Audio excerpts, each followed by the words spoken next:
I think white women are as great as any other women.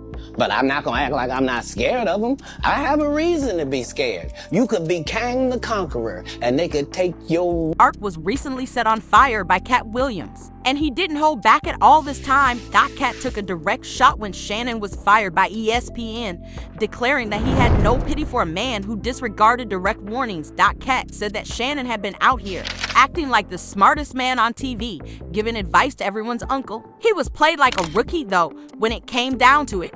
How you going to fall for the oldest trick in the game was essentially what Katt said. What's crazy is that Katt really told him straight up to quickly go back in time. Shannon's departure To his face. Just saying, it's a crazy time. You can't afford not to like black people. You don't like black people enough, you could become one yourself. I'm not the only black man with a bunch of mug shots. Right. It's them young ones that coming. Yeah. That'll do what you want. Yeah. Ain't nobody gonna tell me I'm independent. I pay my bills. I pay the cost to be the boss. You the boss by yourself. But I just wished of all things, like I said, hey, they did what they felt they needed to do, and I'm at peace with that.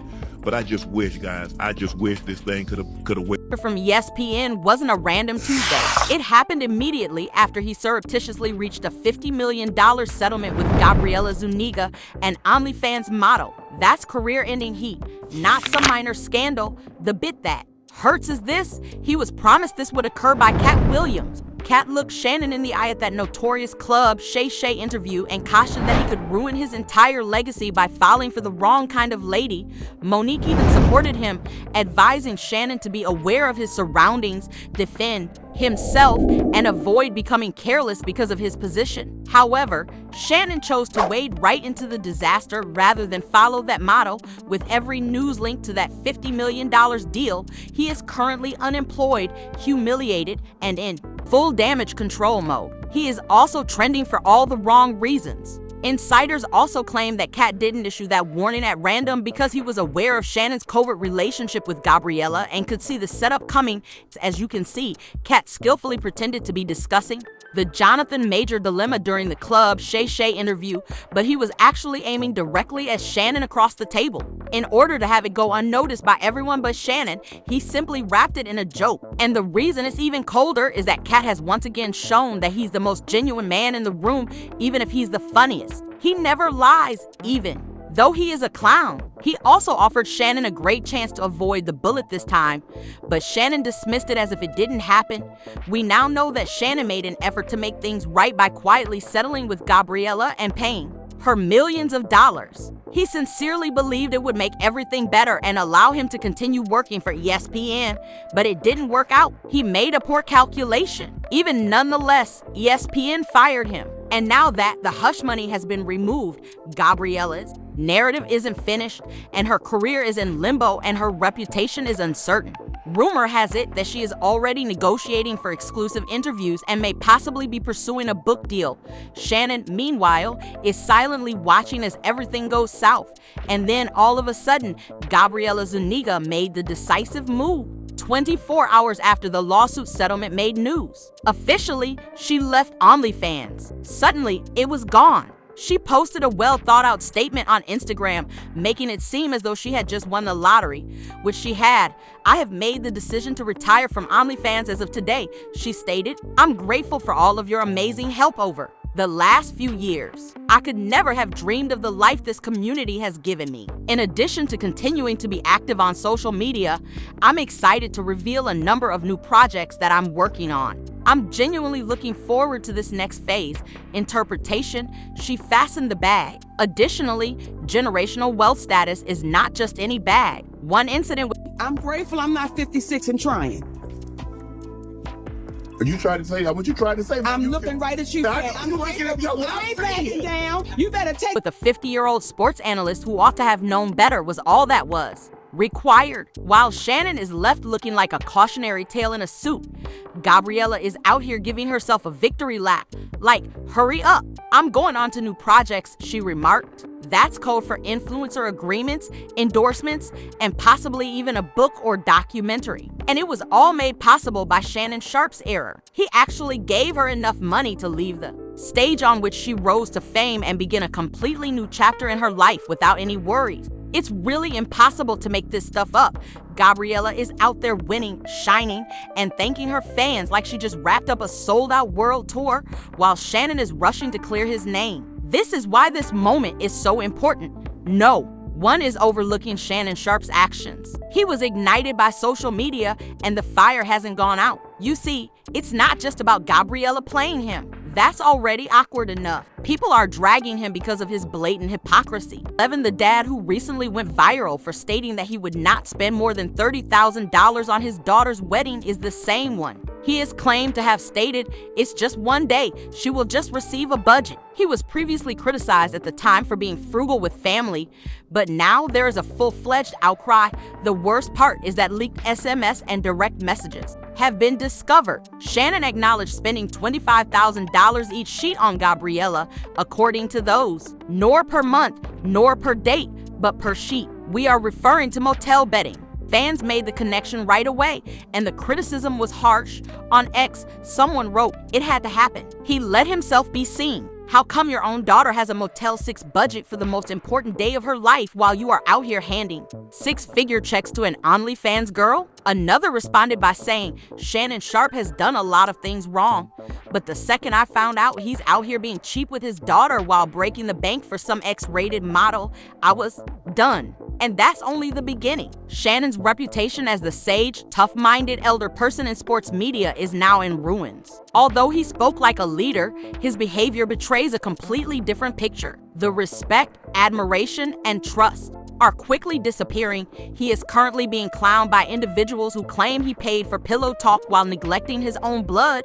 They are accusing him of being a hypocrite, a sellout, and a simp. Let's face it, once you are labeled by the internet, it doesn't go away. Shannon is currently getting a lot of side-eye. It was brilliantly summed up in one comment that went viral. Side-eyed the F out of that country bumpkin. That young white girl who thought you were a walking ATM cost you extra money. How stupid was that? That's the vibe on the internet right now. Pure incredulity that someone of Shannon's wealth and I didn't want to get with a white woman because I was scared she might have me running down the street like Jonathan Majors. Come on, Cat. Not because I didn't like white women. I think white women are as great as any other women. But I'm not gonna act like I'm not scared of them. I have a reason to be scared. You could be Kang the Conqueror, and they could take your rabbit ass down in 2 weekends. And that's the truth of the matter. So I stayed away from that. You see Jonathan Major, what he went through, Marvel dropped him as soon as the conviction came out. And you were telling me. And you saw that black woman come get his charge cut in half? Thank you, Megan Good. God bless you, coming to save that slave. If he'd had to be there by himself, he was getting all four. Guilty. She came in there, was just so beautiful, they had to knock half of it off.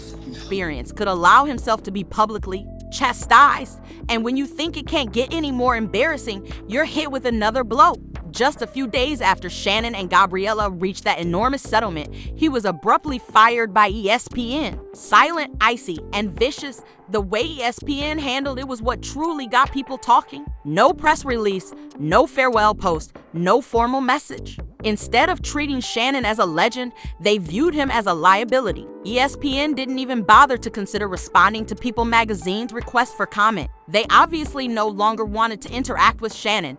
Let's now discuss his response. Shannon finally spoke up on his own Nightcap podcast on July 30th. You could sense the pain in his voice, even though he was trying to seem like everything was fine. He told the audience that he was happy with the choice, but he later made a startling admission. In fact, he pleaded with them to keep him. Yes, pleaded. He wanted to keep the job so badly. Once at the top of the sports commentary food chain, Shannon Sharpe moved from criticizing live TV to begging behind the scenes to continue broadcasting.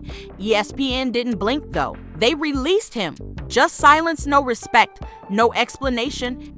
Sharpe was recently set on fire by Katt Williams, and he didn't hold back at all this time. Katt took a direct shot when Shannon was fired by ESPN, declaring that he had no pity for a man who disregarded direct warnings. Katt said that Shannon had been out here acting like the smartest man on TV, giving advice to everyone's uncle. He was played like a rookie, though, when it came down to it. How you going to fall for the oldest trick in the game was essentially what Katt said. What's crazy is that Katt really told him straight up. They seem to have been waiting for the right opportunity to release him, and that settlement provided them with all the justification they required. It becomes much more tragic at this point. Shannon personally requested that ESPN postpone announcing his termination until after Shannon Sharpe, his older brother, was formally inducted into the Pro Football Hall of Fame. He didn't want one of his brother's most significant life events to be marred by his drama.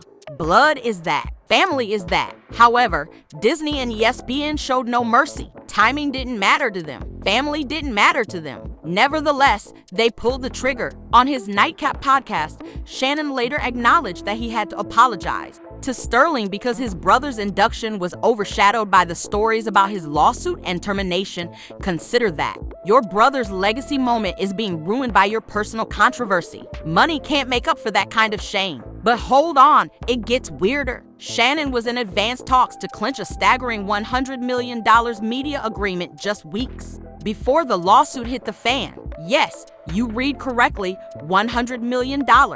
It would have consolidated all of his Shikai media businesses under one roof, including the Bubba Dub Show, Club Shay Shay, Club 520, Nightcap with Chad Johnson, and Humble Baddies. It was more than just a bag. It was his empire's future. That offer is no longer available. As simple as that. The moment Gabriella's lawsuit became public, all of the show's brand equity and effort he put into making Unc a cultural force vanished. There was more to that $100 million deal than money. It was about long-term independence, power, and ownership. On a mogul scale, Shannon was this close to leveling up. He's back to square one instead. No big deal, no network, and a family moment that will always be. Obviously, I'm sure everybody's heard the news by now that I will not be returning to ESPN.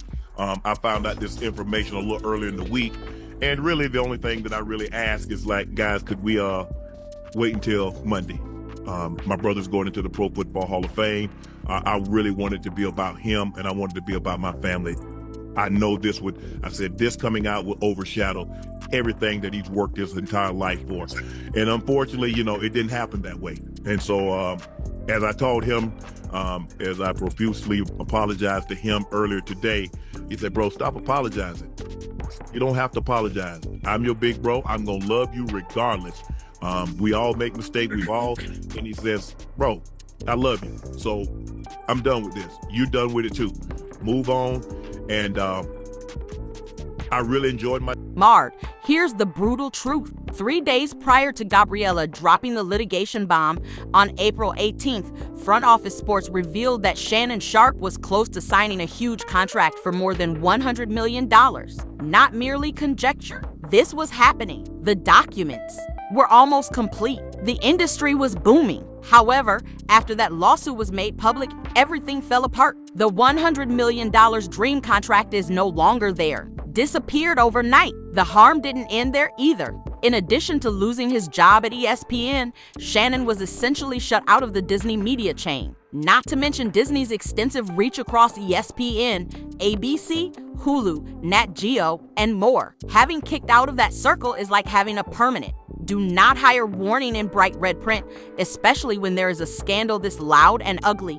Those doors crashed shut, not just close. He was constructing that plan for a podcast mogul. Yes, that is also gone. Club, his media empire was meant to include Shay Shay, Nightcap, Club 520, and Humble Baddies. Shannon had the potential to become the next great thing in digital content. That ship has set sail now, and it sank, not simply sail. And Katt Williams tried to tell him just that. Because of this, no one is now showing sympathy for Shannon, as he possessed everything. The 19-year-old girl regarded him as a quick payday, so he decided to throw it all away even though he had the platform, the leverage, the respect, and the bags lined up. All of his great energy and smart-sounding speeches that he used to build his persona are now being exposed as being phony because Shannon Sharpe made the worst conceivable choice at the worst possible moment. Now, though, I'd like to know your thoughts because everything about this situation is crazy. Was Shannon Sharpe solely to blame for his demise? Or do you believe that by severing his connection without giving him another chance,